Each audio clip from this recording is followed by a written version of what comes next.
Bonjour, je m'appelle Pitas Paola, je suis en classe de 5e A au collège Giraud.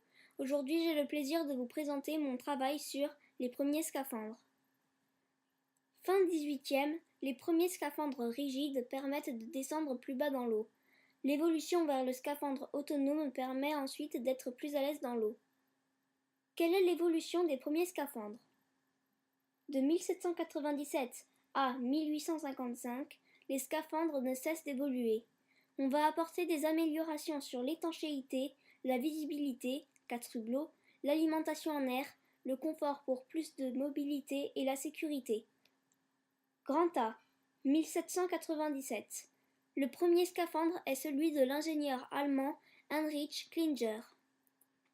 De quoi est-il composé? 1.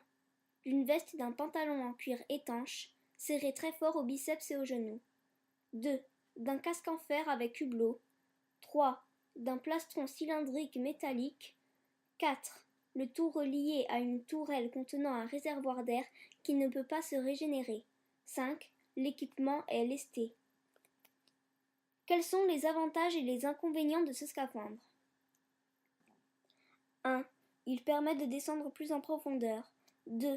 De prolonger la durée d'immersion. 3. Cependant, il ne recouvre pas la totalité du corps. 4. Il n'est pas complètement étanche. 5. L'air n'est pas renouvelé. 6. Il n'est pas très confortable. 7. Les pieds sont nus. Grand B. 1819. Le premier scaphandre pied lourd ou scaphandre à casque mis au point par l'ingénieur allemand August Sieb, naturalisé britannique. De quoi est-il composé? 1. L'ancienne cloche à plongeur est réduite pour devenir un simple casque de cuivre. 2. Elle est alimentée en air par un tube relié à une pompe de surface. 3. Le plongeur respire de l'air comprimé. Quels sont les avantages et les inconvénients de ce scaphandre? 1. Il permet à un plongeur de déambuler sur le fond d'une masse d'eau. 2. Le plongeur doit encore rester à la verticale pour éviter que l'eau ne remplace l'air. 3. La partie inférieure du corps est encore en contact avec l'eau. 4. Cet équipement améliore le confort du scaphandrier. 5. L'air est renouvelé. Grand C. 1837. Sieb améliore son prototype. De quoi est-il composé? 1. L'équipement précédent est complété par un vêtement étanche, une peau de bouc, en toile caoutchoutée. 2. Il combine un casque rigide avec un vêtement intégralement imperméable. 3. Il complète cette tenue par des chaussures à semelles de plomb. Quels sont les avantages et les inconvénients de ce scaphandre? 1.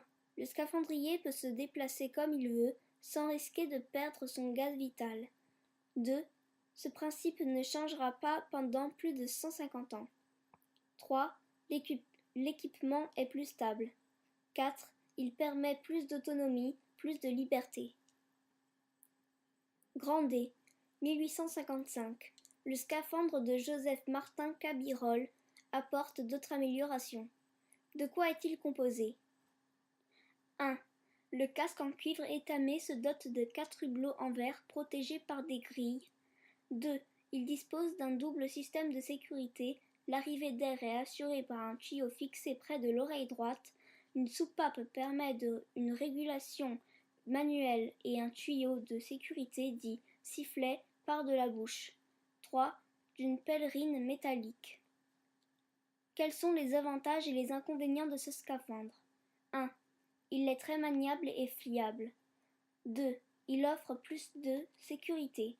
3. Il fut l'équipement standard jusqu'au début du XXe siècle.